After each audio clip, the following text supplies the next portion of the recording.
अस्सलाम वालेकुम, कैसे हैं आप सब। उम्मीद करती हूँ कि सब खैरियत से होंगे और अपने घर हिफ्ज़ व अमान से होंगे।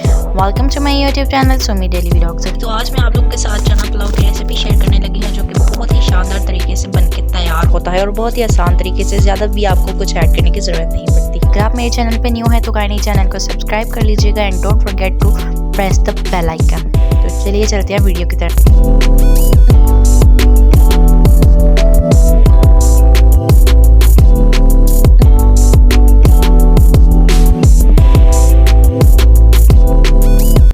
बिस्मिल्लाहिर्रहमानिर्रहीम। सबसे पहले आपने एक खूबसूरत सी कढ़ाई लेनी है, उसमें आपने ऑयल ऐड कर लेना है इस पे ज़रूरत। तो उसके बाद आपने 2-3 मोटी इलायची मैंने इधर डाली थी, कड़ी पत्ता डाला था, लौंग डाली थी और साथ में दालचीनी डाली थी और साथ में खुश्क धनिया भी ऐड कर लिया था क्योंकि मुझे बहुत पसंद है। उसके बाद आपने थोड़ा सा तड़का लगाने के बाद इसमें प्याज ऐड कर देना है।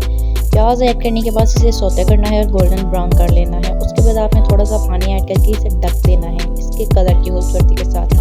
ज़्यादा देर आपने ढकना नहीं है क्योंकि फिर उसका ज़्यादा कलर निकल आता है। उसके बाद आपने उसमें चने ऐड कर लेने हैं। मैंने चने को बॉईल कर लिया था, आप भिगो के भी यूज़ कर सकती हैं। उसके बाद टमाटर, मिर्च और मैंने इसमें अदरक का भी यूज़ किया था, ठीक है। उसके बाद इसे थोड़ा सा पानी इसका खुश्क करेंगे। उसके बाद मैंने इसमें अचार गोश्त ऐड किया था क्योंकि बिरयानी मसाला नहीं पसंद है तो इसलिए आप अचार गोश्त भी ऐड कर सकती हैं, बहुत कमाल का टेस्ट होता है। वही रेगुलर मसाले, नमक, मिर्च और थोड़ी सी एक चुटकी हल्दी ऐड कर लेंगे। उसके बाद हम इसे भूनते जाएंगे।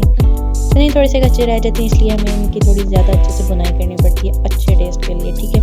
अगर आप बॉईल कर लेंगे तो आपको ज़्यादा भुने नहीं पड़ेंगे। उसके बाद आपने अपनी इस पे ज़रूरत जितने आपने चावल लेने हैं उसके मुताबिक आपने इसमें पानी ऐड कर लेना है। मैंने 2 डिब्बे चावल लिए थे और 4 डिब्बे इसमें पानी ऐड किया था। पहले भिगो लिए थे अपना चावल के साथ होता है, ढक देंगे, बॉयल आने पे चेक कर लेंगे और उसके बाद हम इसमें चावल ऐड कर देंगे।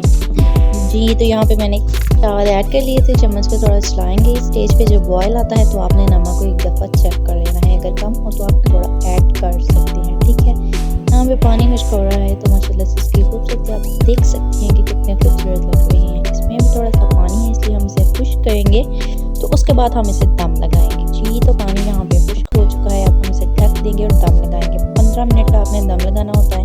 उसके बाद लिए जी माशाल्लाह कितनी खूबसूरती के साथ हमारी रेसिपी बनके तैयार हो चुकी है। झटपट आपने इसे घर पे ज़रूर ट्राई करना है और मुझे इसका फीडबैक देना बिल्कुल नहीं भूलिएगा। तब तक के लिए मुझे दीजिए इजाज़त। अल्लाह हाफिज़।